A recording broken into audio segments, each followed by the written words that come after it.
सद्गुरु ब्रह्मानंदाचार्य स्वामी महाराज की जय। परम पूज्य ईश्वरी ज्ञानोपदेशक श्रीमद सद्गुरु राजाधिराज श्री सदानंदाचार्य स्वामी महाराज की जय। सदुद्देश कित्तेक देवेंद्र कुलोद्वारक श्रीमद सद्गुरु सुषेणाचार्य स्वामी महाराज की जय। सत्य श्रेष्ठ ईश्वरी ज्ञानोपदेशक श्रीमद सद्गुरु पद्मनाभाचार्य स्वामी महाराज की जय।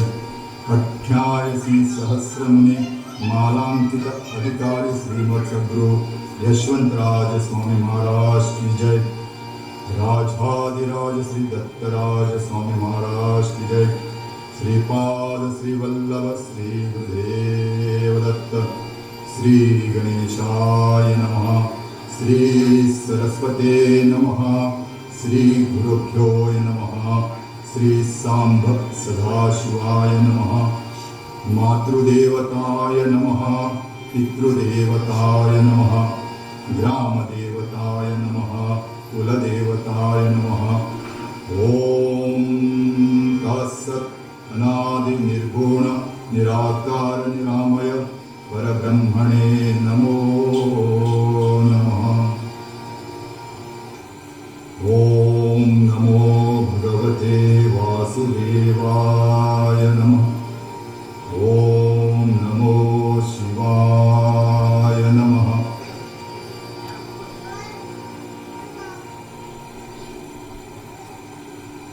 श्री ज्ञानेश्वर माऊली महाराज की जय। परम पूजनीय श्री ब्रह्मानंदाचार्य स्वामी महाराज की जय। परम पूजनीय नित्यानंदाचार्य स्वामी महाराज की जय। सच्चिदानंद महाराज की जय। सद्गुरुदेव की जय। भारत माता की जय। गंगा माता की जय। हिंदू सनातन धर्म की जय। सर्व श्रोते जन की जय।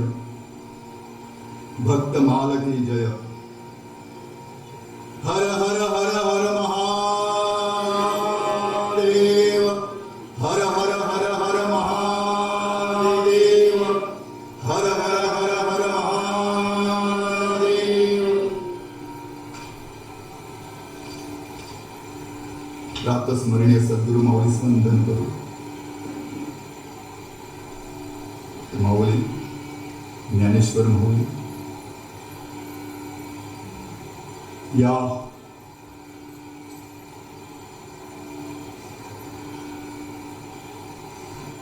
ज्ञानाला चांगल्या प्रकारे रस भरणारे माझे सर्वजण ज्ञानवृंद त्यांना विनम्र नमस्कार।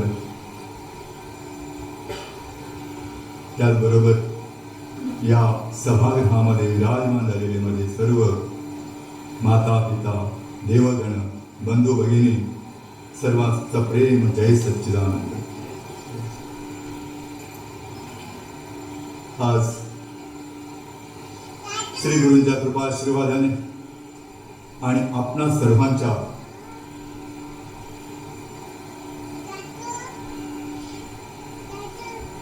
सहकार्याने आजचा हा भाग्याचा दिवस आमच्यासाठी उजाडलेला आहे। ज्ञानेश्वरी माऊली त्यांच्याबद्दल बोलणं म्हणजे आम्ही शब्दही उच्चारू शकत नाही, पण एक ज्ञानाची आपल्या भक्तीची एक भरती आलेली आहे आणि हा भक्तीचा सोहळा, त्या भक्तीची लाट आम्हा सर्वांपर्यंत पोचावी असा शुद्ध हेतू आपल्या आश्रमाने स्वतःमध्ये निर्माण केला आणि त्यासाठी गेल्या वर्षापासून याच महिन्यामध्ये हा सोहळा इथे संपन्न होत आहे। हे आम्हा सर्वांचं भाग्य आहे।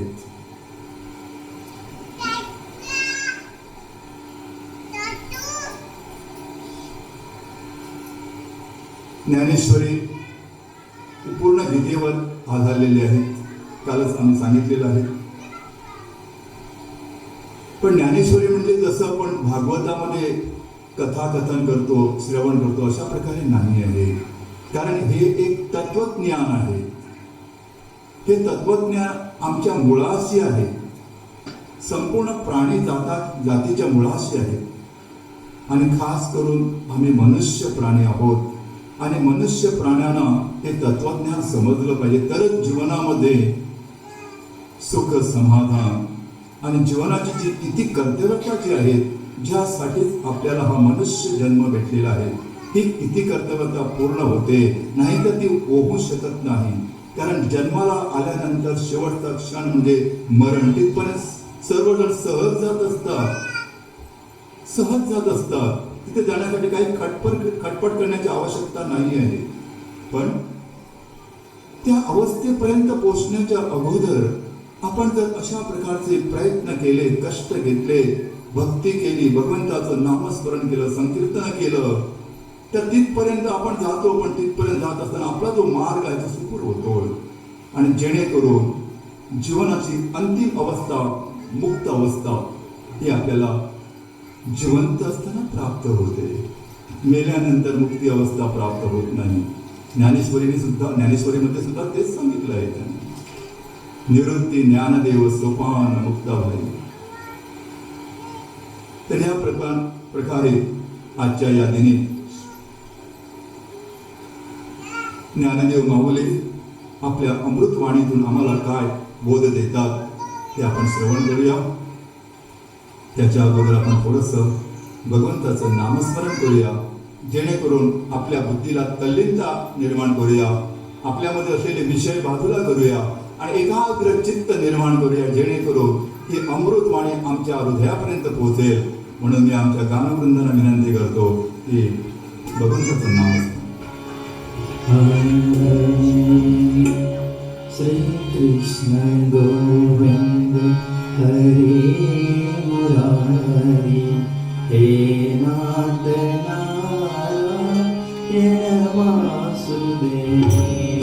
श्री कृष्ण गोविंद हरे मुरारी, हे नाथ नारायण वासुदेव. श्री कृष्ण गोविंद हरे मुरारी, हे नाथ नारायण वासुदेव.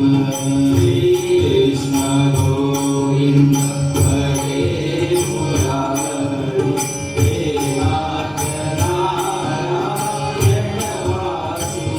हे नाथ नारायण वासुदेव. श्री कृष्ण गोविंद हरे मुरारी, हे नाथ नारायण वासुदेव.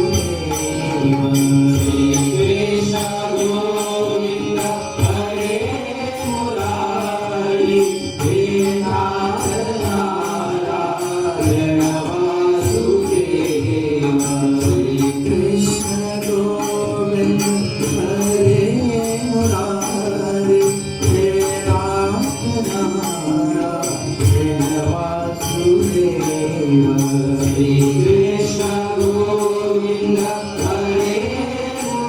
वासुदेव. केशवं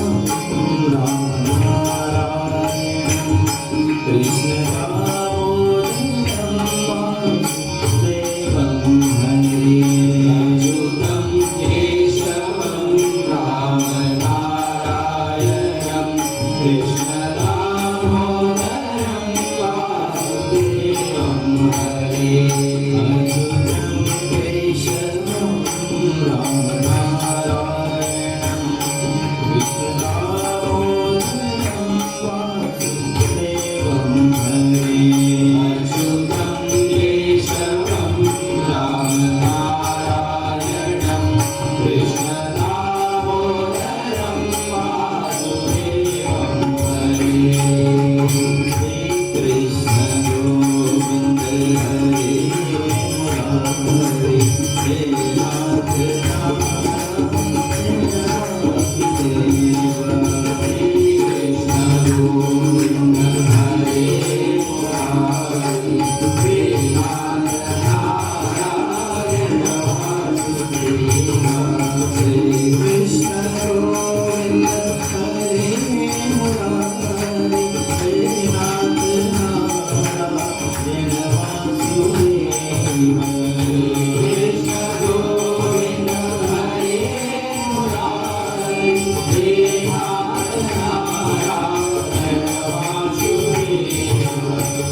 कृष्ण गोविंद हरे मुरारी हे राम नारायण वासुदेव हरे कृष्ण गोविंद हरे मुरारी हे राम नारायण वासुदेव राम नारायण कृष्ण दामोदरं वासुदेवं हरे अच्युतं केशवं राम नारायणं कृष्ण दामोदरं वासुदेवं हरे अच्युतं केशवं राम नारायणं कृष्ण दामोदरं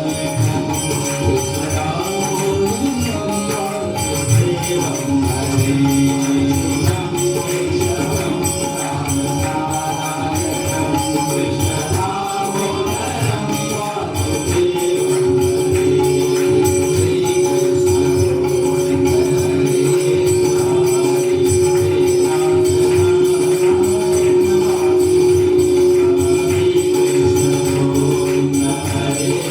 मुरारी हे नाथ नारायण वासुदेव श्री कृष्ण गोविंद हरे मुरारी हे नाथ नारायण वासुदेव श्री कृष्ण गोविंद हरे मुरारी हे नाथ नारायण वासुदेव श्री कृष्ण गोविंद हरे मुरारी हे नाथ नारायण वासुदेव हे नाथ नारायण वासुदेव हे नाथ नारायण वासुदेव हे नाथ नारायण वासुदेव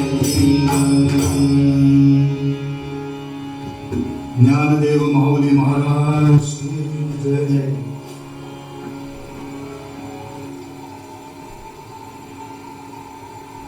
दुसरा अध्याय सांख्य योग. त्याला आपण थोडस उजळणी केली होती. निदान 18 अध्यायाची आपल्या मुखातून वाच्यता व्हावी म्हणून आज पण थोडीशी आपण वाच्यता करूया.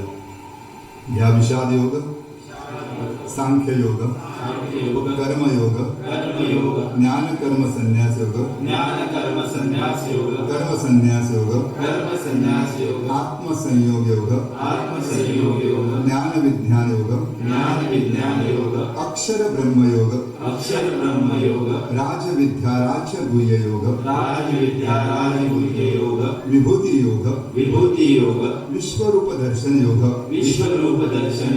भक्ति योग, क्षेत्र क्षेत्रज्ञ विभाग योग, गुणत्रय विभाग योग, पुरुषोत्तम योग, दैव असुर संपत्ति विभाग योग, श्रद्धात्रय विभाग योग, मोक्ष एवं संन्यास योग.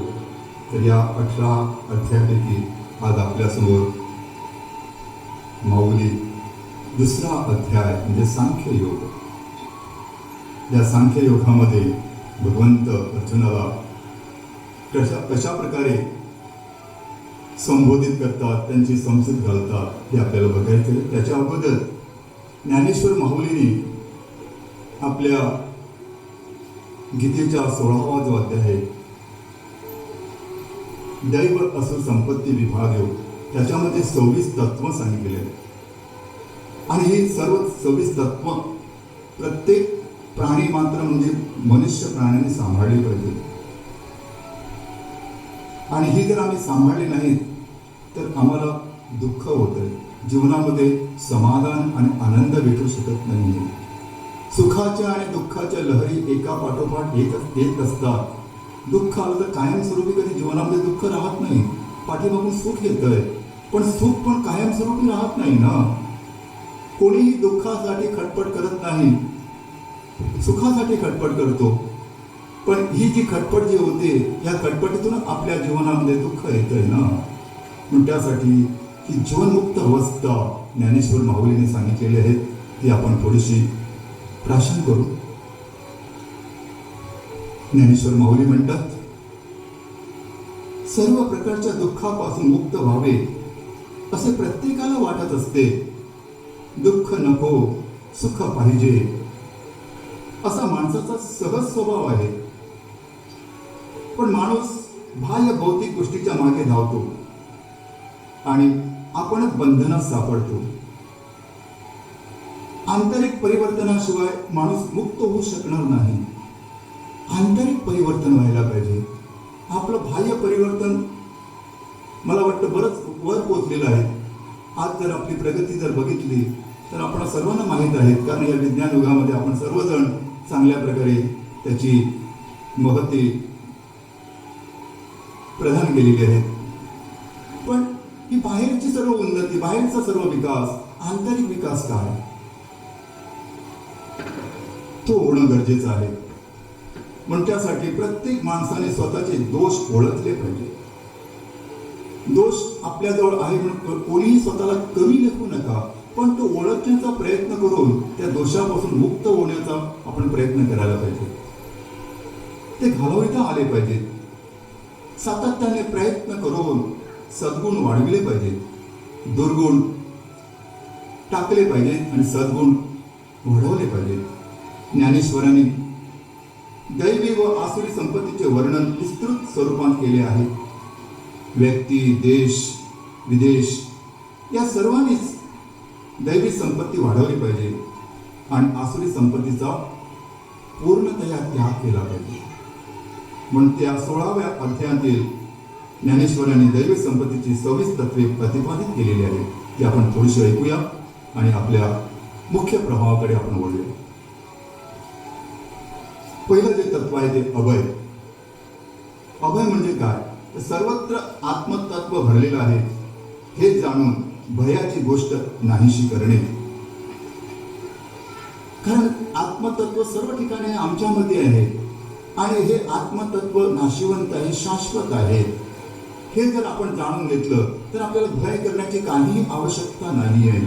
आपण कशाला घाबरतो? तर आमच्याजवळ काहीतरी कमी आहे म्हणून घाबरतो ना, आणि ते प्राप्त करण्यासाठी आम्ही प्रयत्न करतो आणि हा प्रयत्न कदाचित दुःखाच्याही वाटेने होत असतो. पण ज्यावेळी आमच्या ठिकाणी हे दैवत आहे तर मग आम्हाला घाबरण्याची गरज नाही, म्हणून त्याने अभय म्हटलेलं आहे. दुसरं जे आहे ते सत्व संशुद्धी, अंतःकरणातील संकल्प विकल्प काढणे. दोन्ही म्हटलंय. नुसता विकल्प नाही, संकल्पही काढून टाका. कारण हा प्रवाह चालू आहे. आम्ही जरी तो बंद करण्याचा प्रयत्न केला पण कुणाचं आयुष्य कधी वयाने वाढण्याचं कमी होतं का, की थांबतं का? कधी होऊ शकत नाही. ज्याचं ठरलेलं जे आयुष्य आहे प्रथम दिनापासून जे आयुष्य ठरलेलं आहे 60, 70, 80 तिथपर्यंत सहजपणे जात असतो. ते कोणीही थांबवू शकत नाहीये. कुणाच्या ताकदीचा तो विषय नाही आहे. तर त्याप्रमाणे हा संकल्प सुद्धा त्याने म्हटलं आहे काढणे. संकल्प विकल्प काढणे. निषिद्ध कर्माविषयी थोडी देखील आसक्ती नसणे. जे निषिद्ध कर्म आहे त्याच्याबद्दल आसक्ती ठेवू नका. आणि सगुण आणि निर्गुण आणि आपल्या परमात्म्याविषयी अत्यंत आवड असणे. तिसरं तत्व आहे ज्ञान योग व्यवस्थिती. परमेश्वराचे ज्ञान आणि ध्यान या साधनाच्या ठिकाणी चित्त सदैव स्थिर करणे. आपला संसाराचा गाडा ओढत असताना हे जर आपलं चित्त त्याच्या ठिकाणी ठेवण्याचा जर आपण प्रयत्न केला तो गाडा पण सुरळीत ओढला जाईल आणि जीवनामध्ये सुखाचा अनुभव आपल्याला भेटेल, आनंदाचा अनुभव भेटेल, समाधानी होईल आपण. चौथं जे आहे ते दान. दुसऱ्याने चांगले होण्याकरता धन वगैरे म्हणजे प्रत्युपकाराची भावना न ठेवता देणे. जे आपण दान करतो ते दान देत असताना परत प्रत्युपकार परत मला भेटेल त्याची अपेक्षा ठेवून ते दान करू नका म्हटलं. कारण हे दान सुद्धा देताना ते आमचं नाही आहे. कदाचित व्यवहारामध्ये आपल्याला हे थोडंसं कठीण वाटेल, पण परमेश्वराने सांगत असताना व्यवहार हा अध्यात्माचा एक थोडासा अल्पसा विषय आहे म्हटलेला आहे. म्हणून त्याने व्यवहाराला जास्त महत्व दिलेलं नाही आहे. त्याने जास्त महत्व दिलं आहे ते अध्यात्माला. त्यानंतर 5वं आहे ते दम. वैराग्याच्या साधनेने विषयापासून इंद्रियांच्या सह चित्ताचा निग्रह करणे. आता वैराग्य म्हटल्यानंतर आपल्याला भीती वाटते. आता वैराग्य म्हणजे काय? आपल्याजवळ माणुसकी म्हणजे मनुष्य आपण आहोत, तर या मनुष्यत्वाचा विचार केल्यानंतर मी काय केलं पाहिजे आणि काय करू नये, जे मी काय करतो आहे ते मनुष्यत्वाला धरून आहे का, त्याचा त्याग करणं म्हणजे आपल्या ठिकाणी वैराग्य येतं. वैराग्य म्हणजे कुठंतरी गळ्यामध्ये काष्ट बांधून वनामध्ये जाऊन झोपणं किंवा राहणं अशातलं वैराग्य नाही आहे. मनुष्यत्व सांभाळलं पाहिजे. मनुष्यत्वाची पूर्तता झाल्यानंतरच आपल्याला आत्मज्ञान प्राप्त होत आहे आणि आत्मज्ञानाशिवाय मनुष्यत्वाची कधी पूर्तता होत नाहीये. मग मनुष्यत्व म्हणजे हे साधं आणि सोपं नाहीये.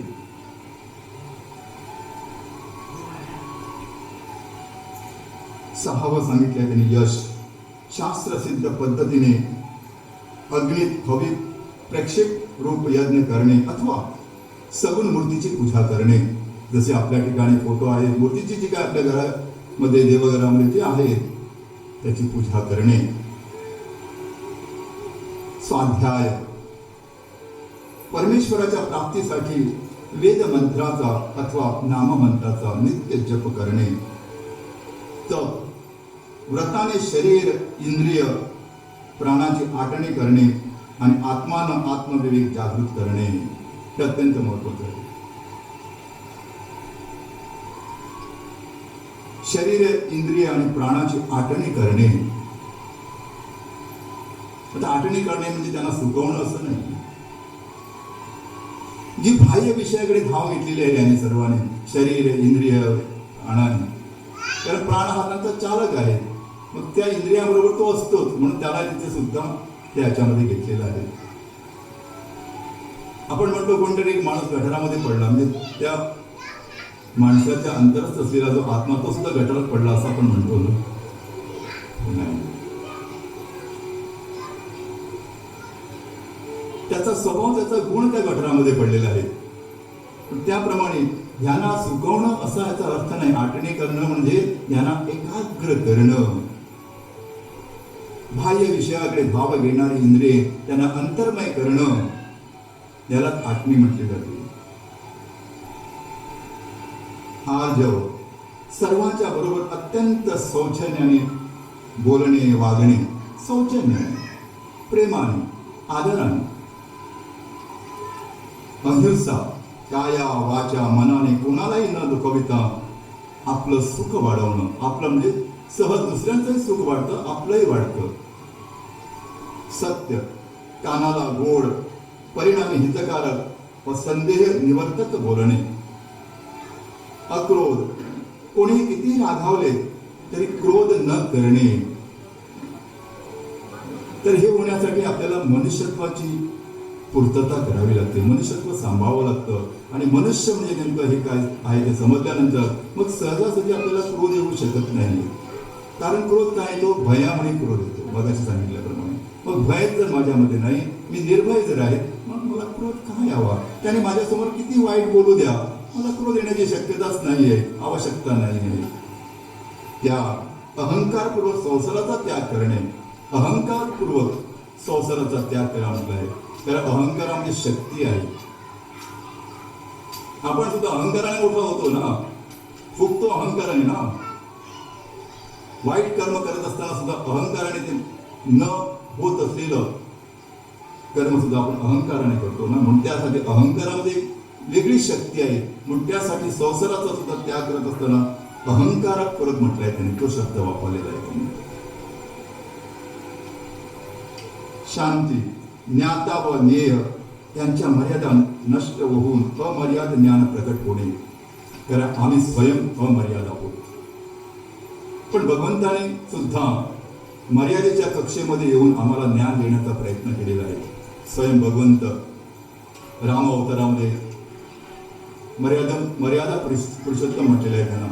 पण त्यांना सुद्धा आम्हाला समजवण्यासाठी त्या मर्यादेच्या कक्षामध्ये यावं लागलं. तसे आम्ही सुद्धा मर्यादेमध्ये राहून आम्हाला अमर्याद ठिकाणी जायचं आहे. आमचं ठिकाण अमर्याद आहे, पण आम्हाला मर्यादा आहे. कारण या जगामध्ये आम्ही राहतो म्हणजे आमच्यासाठी ही मर्यादा आहे.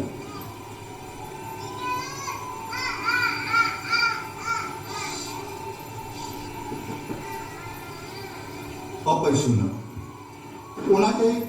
कोणत्याही दोषाचा आविष्कार न करणे, दया, दुःखितांचे दुःख दूर करणे आणि कोणतेही भेददृष्टी न ठेवणे, अलोलुप्य, कोणत्याही विषयभोगाची इच्छा नसणे, मार्दव, लोकांच्या विरुद्ध न वागता सर्वांशी मिळून मिसळून वागणे. परमपूजीने बाबा सदोदित म्हणायचे, अरे तो जनार्दन काय म्हणतो ना त्याप्रमाणे आपण राहण्याचा प्रयत्न करा. जनार्दन म्हणजे कोण माणूस नव्हे, ज्याला जे पसंत पडते. जनार्दन म्हणजे जनता. आता जनता म्हणजे एकटा माणूस नव्हे, एकटा त्याच्यातला 4 जण 10 जण वाईट असेल, पण संपूर्ण जनता वाईट नाही. म्हणून त्यासाठी त्यांनी तो शब्द वापरला आहे.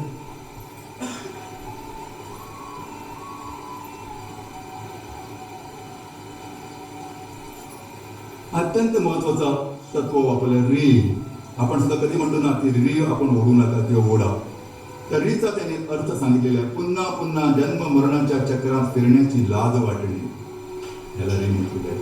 आपण या जन्म मरणाच्या चक्रामध्ये जो फिरत आहे ना, याची लाज आपल्याला वाटली पाहिजे. आणि ही लाज जर आपल्याला आत्ता वाटली या मनुष्य आकारामध्ये आल्यानंतर, तर त्याचा चांगल्या प्रकारे सदुपयोग होऊ शकतोच. अन्य देहामध्ये वाटून काही उपयोग नाही, हात वाटून घ्या, ही लाज वाटली पाहिजे. म्हणून त्याने रीश हे तत्व वापरलेलं आहे. अचापल्य, मनाला व प्राणाला जिंकून देह इंद्रियांना स्थैर्य प्राप्त करून देणे. तेज, परमेश्वर प्राप्तीसाठी कोणत्याही प्रतिबंधाला न जुमावणे. कुठल्याही कुणाचं प्रलोभन येऊ द्या नाही, मी परमेश्वराची सेवा करतोय, हे कोणाला वाईट वाटेल कोणाला बरं वाटेल मला त्याची पर्वा नाही. कारण ज्यांच्याजवळ जे गुण आहे त्याप्रमाणे ते घेणार. ज्यांच्याजवळ रजोगुण आहे तो त्याप्रमाणे ते घेणार, तमोगुण आहे तो त्याप्रमाणे घेणार, सत्वगुणी आहे तो त्याप्रमाणे घेणार. मग रजोगुणी आणि तमोगुणी काय म्हणतात त्याप्रमाणे आम्ही वागण्याचा जर प्रयत्न केला, मग हे इथे घेऊन बसण्याचं कारण काय? पण त्यांना आम्ही वर उचलले पाहिजे,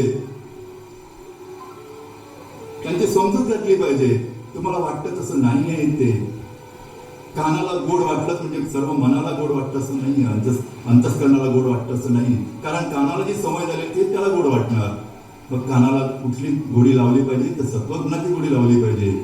सत्यत्व काय आहे ते कानामध्ये गेलं पाहिजे, तेव्हाच त्याला ते गोड लागेल. आणि सत्यत्व ज्याला माहीत नाही त्याला त्या कानाला कधीही गोड वाटणार नाही, तो किती तो मग श्रोतावर्गामध्ये बसू द्या.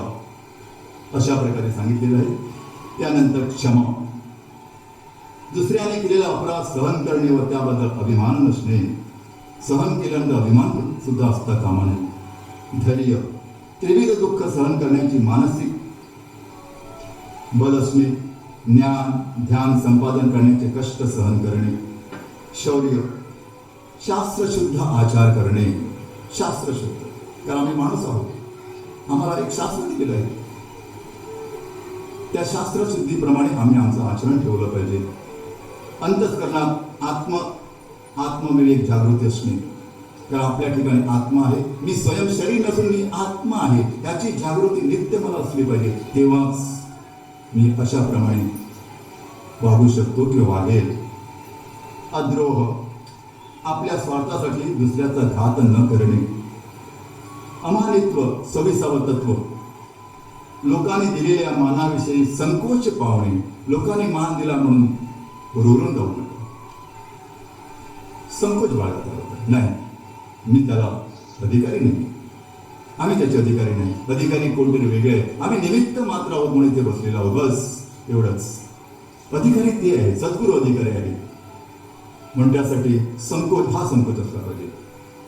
जीवनामध्ये अन्य गोष्टीमध्ये आम्ही संकोच सांभाळतो, तो संकोच सोडून द्या आणि व्यापक बना, तरच जीवनामध्ये सुखी होईल. पण अशा गोष्टीसाठी संकोच बाळगा हे सांगितलं आहे.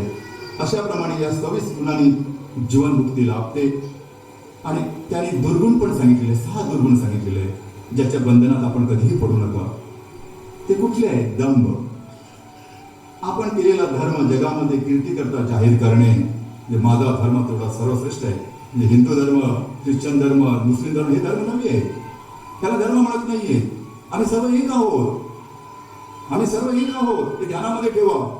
मनुष्य सर्व एक आहोत. पण आम्ही आमच्या स्वभावानुसार केलेले जे धर्म आहे ते धर्म, त्या धर्मातून आमचं नुकसान होतं आमच्या स्वभावानुसार. हा धर्म नष्ट करा. आणि नष्ट करा म्हणजे आपल्या धर्माप्रमाणे त्या आपल्या परिसरामध्ये, त्या गावामध्ये किंवा त्या देशामध्ये कीर्ती पसरवण्याचा प्रयत्न करू नका, जेणेकरून सर्वांचीच हानी होईल. कारण मी जो विचार केलेला आहे त्यालाच मी धर्म जर समजतो चुकीचा विचार करून, तर तो माझ्या स्वतःच्या अधिपत्याखाली हे सर्व क्षेत्र असल्या कारणास्तव मी जर त्याचा प्रचार आणि प्रसार करण्याचा प्रयत्न केला तर ते चुकीचं आहे. ते करू नका. दर्प, विद्या व संपत्तीने मस्त होणे आणि दुसऱ्यास वाकडे लावणे, बोट दुसऱ्याला दाखवणं, हे बरोबर नाही. अभिमान, वेद, ईश्वरनिष्ठा याला न म्हणता आपण सर्वत्र मिरवणे. मगाशी सांगितल्याप्रमाणे आपण सर्वश्रेष्ठ. वेद, ईश्वरनिष्ठा याला न मानता स्वतः स्वयंश्रेष्ठ आहे असं न करणं. क्रोध, आपल्या मनासारखे घडले नाही तर रागवणे, हे करू.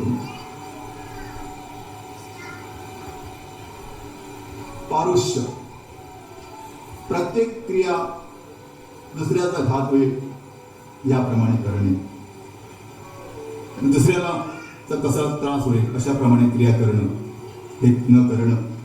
आणि शेवटी अज्ञान, 6वा गुण. कर्तव्य अकर्तव्य, शुद्ध अशुद्ध, नित्य अनित्य हा विवेक नसणे. तर अशा प्रकारे सर्व आसुरी संपत्ती जी आहे ती काम, क्रोध, लोभामध्ये समावलेले आहेत. हे 3 जे षडरूप रिपू जे आहेत त्या षडरूपीपैकी ह्या 3 रिपू अत्यंत घातक आहेत. काम, क्रोध, लोभ, मद, मत्सर, अहंकार हे षडरूप आहे. त्यापैकी काम, क्रोध आणि लोभ हे अत्यंत घातक आहेत. आपल्या शरीरामध्ये सुद्धा कफ, वात आणि पित्त आहे. कफापासून लोभ निर्माण होतो, कामापासून क्रोध निर्माण होतो आणि पित्तापासून काम, क्रोध आणि काय म्हटलंय, लोभ. काम, पित्तापासून क्रोध, कफापासून काम निर्माण होतो आणि कफापासून लोभ निर्माण होतो आणि कफ, वातापासून काम निर्माण होतो. वातापासून काम, पित्तापासून क्रोध आणि आपल्या हे जे आहे कफापासून लोभ निर्माण होतो. तर अशा प्रमाणे हे त्रिविध या शरीराला चालवण्यासाठी आपल्यामध्ये जे रस आहेत तर यांच्यावर सुद्धा नियंत्रण आलं पाहिजे, जेणेकरून आपल्या काम, क्रोध आणि लोभावर नियंत्रण येऊ शकतं. तर ही 3 रिपू आहेत ती नरकाची प्रमुख द्वारे म्हटलेली आहेत. म्हणून त्यासाठी जीवनमुक्त अवस्था प्राप्त करण्यासाठी सद्गुण वाढविणे, सात्विकतेच्या पलीकडे जाणे व यज्ञ, ज्ञान, तप ही कर्मे करत राहणे हे मानवाचे परम आणि आद्य कर्तव्य आहे. मुक्ती ही मृत्यूनंतर प्राप्त होणारी स्थिती नसून जिवंतपणे अनुभवण्याची ती स्थिती आहे. कारण मुक्ती ही जिवंतपणे आपल्याला अनुभवावी लागते. म्हणून त्यासाठी ज्ञानेश्वरांनी अशा प्रकारे 26 तत्व सांगितलेले आहे. आणि हे 6 जेणेकरून मनुष्याचा घात होतो, मनुष्य प्राणाला हानी पोचते आणि समाजाला सुद्धा हानी पोचू शकते, अशा प्रकारे सांगितलेलं आहे. तर ह्याप्रमाणे आपण जर या ठिकाणी आलेलो आहोत तर याच्यातून सूत्र काय घेऊन जायचं असेल तर अशा प्रकारचं हे ज्ञान आम्हाला घेऊन जायचं आहे. आणि जीवनामध्ये आम्हाला आमचं जीवन जे आहे वृद्धिंगत करायचं आहे, आमच्या जीवनाचा उद्धार करायचा आहे, ते विकसित करायचं आहे. आपला आत्म्याचा विकास करायचा आहे आम्हाला. आमचं अंतर्मन जे आहे ते विकसित करायला पाहिजे. पण त्यासाठी ते ज्ञान घेणं गरजेचं आहे. तर आम्ही आता मुख्य प्रभावाकडे वळत असताना आम्ही थोडंसं ईश्वराचं भजन करूया. कारण या नादामध्ये तो रमलेला आहे आणि हा नाद सर्वांना आवडतो. म्हणून त्यासाठी मुरली मनोहरा गोपाळा आनंद नंदन